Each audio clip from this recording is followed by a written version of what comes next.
प्रश्न प्रहर क दोहों की पंक्तियाँ पूरी कीजिए। तो यहाँ जो अधूरी पंक्तियाँ दी गई हैं उन्हें आपको आगे से देखकर पूरा करना है। ख सही कथन के सामने सही तथा गलत के सामने गलत का निशान लगाइए। नंबर 1, विवेकपूर्ण निर्णय लेकर ही किसी बात को कहना चाहिए, ये कथन सही है।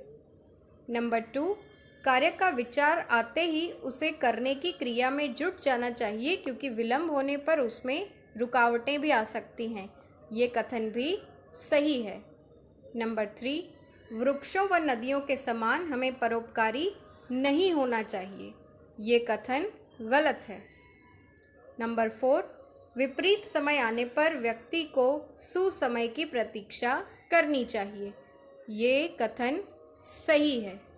और नंबर 5, उत्तम प्रकृति के लोगों पर कुसंगति का शीघ्र प्रभाव पड़ता है, ये कथन गलत है।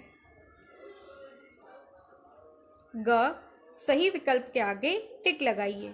नंबर 1, कहन लगे मोहन मैया मैया का भाव है कि अब मोहन मैया से कुछ मांग रहे हैं, मैया से शिकायत कर रहे हैं या बोलना सीख रहे हैं। तो इसका जो भाव है कि वो बोलना सीख रहे हैं। नंबर 2, बाबा शब्द का प्रयोग किसके लिए हुआ है? तो नंद बाबा के लिए। नंबर 3, हलधर का प्रयोग किसके लिए हुआ है? तो हलधर का प्रयोग बलराम के लिए हुआ है। नंबर 4, निरंतर अभ्यास से क्या होता है?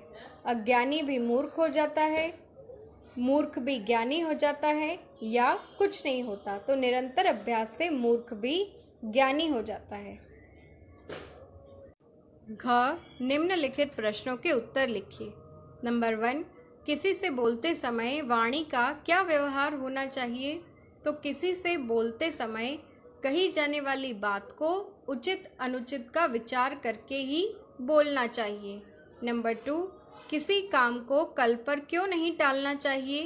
तो किसी काम को कल पर नहीं टालना चाहिए क्योंकि जीवन पल पल बीतता है और प्रत्येक पल अनिश्चित होता है।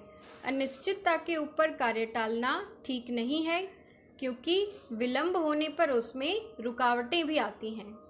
नंबर 3, सज्जन व्यक्तियों की तुलना वृक्षों और नदियों से क्यों की गई है? क्योंकि जिस प्रकार वृक्ष और नदियाँ परोपकार करते हैं उसी प्रकार सज्जन व्यक्ति परोपकार के लिए ही जन्म लेते हैं।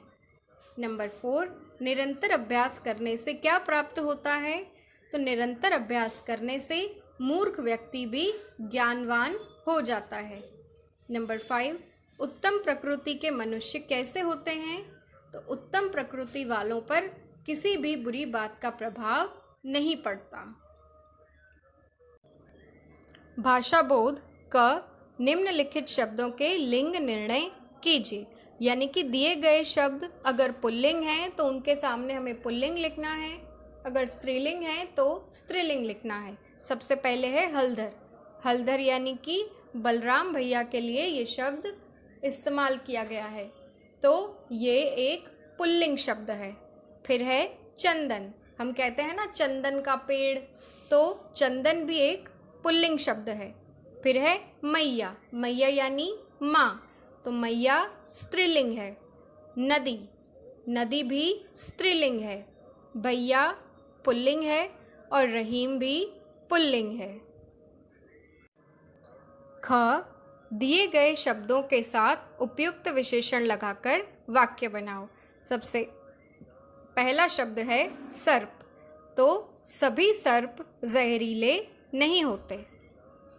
फिर है शरीर, तो स्वस्थ शरीर में स्वस्थ मन रहता है। और वृक्ष, तो जंगल में विशाल वृक्ष थे। ग रेखा खींचकर परस्पर विपरीत शब्दों का सुमेल कीजिए। सबसे पहले है कुसंगति। कुसंगति का विपरीत है सुसंगति। फिर है विष यानी कि जहर। विष का विपरीत होता है अमृत। फिर है अंधकार। अंधकार का विपरीत है प्रकाश। शीतल, शीतल का विपरीत है उष्ण। जीवन जिसका विपरीत है मृत्यु और उत्तम का विपरीत होता है अधम। घ, निम्नलिखित शब्दों के 3 पर्यायवाची शब्द लिखिए। सबसे पहले है भुजंग, तो भुजंग के पर्यायवाची शब्द हैं सांप, सर्प और विषधर। फिर है जल, जल के पर्यायवाची हैं नीर, वारी और पानी। वृक्ष, वृक्ष के पर्यायवाची हैं तरु, पेड़ और पादप। फिर है कृष्ण, कृष्ण के पर्यायवाची शब्द हैं मोहन, केशव और कन्हैया। इसके बाद निम्नलिखित के लिए एक शब्द लिखिए। नंबर 1, जिसे लज्जा न हो, तो जिसे लज्जा न हो के लिए एक शब्द है निर्लज्ज। फिर है जो नियम के अनुसार हो, वो होता है नियमानुसार।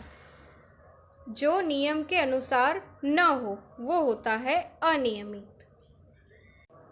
नंबर 4, बुरे चरित्र वाला, यानी कि दुष्चरित्र।